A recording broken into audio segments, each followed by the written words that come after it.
Well, hey, everybody, Adam Davidson, RadCast for Tuesday, May 16th. Just a quick reminder that you are an image bearer of God, the Father, Son, and Spirit. Here's how Paul puts it in 1 Corinthians. He says, the first man, Adam, that's Adam in the garden, became a living being. The last Adam, a life-giving spirit. Real quick, the scripture uses first and second Adam to describe the first human being, and then that's the first Adam. And the second Adam is Jesus Christ. He is the second Adam. He's like the new beginning.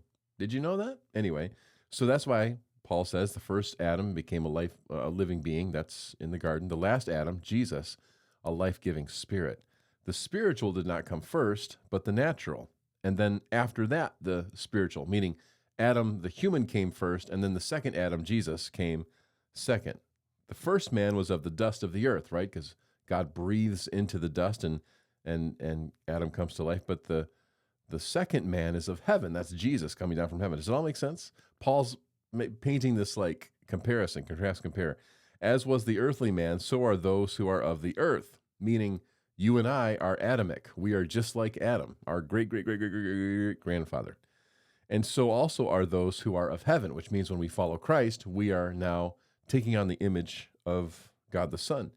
And just as we have borne the image of the earthly man, so shall we bear the image of the heavenly man. And that's the word of the Lord. Today, I remind you that you are an image bearer of Adam, the first human being, in your humanity, but that as a follower of Jesus, you are an image bearer of the second Adam, God the Son. That you are actually in the process of being changed and becoming more like Christ. That you were once a natural being who was spiritually dead, but now through Christ, you are a natural being who is spiritually alive, and the natural will eventually perish, but the spiritual will go on, raised in new bodies, a resurrection body, which Paul talks about earlier. So, practically speaking, what this means is that you have been equipped with everything it takes for you to become more like Jesus. All the things in me that are sinful and fleshly and, pull me towards selfishness, those are the old Adam. And it is no, well, it is a coincidence that that's my name, but it's helpful because I know the Bible's talking about me.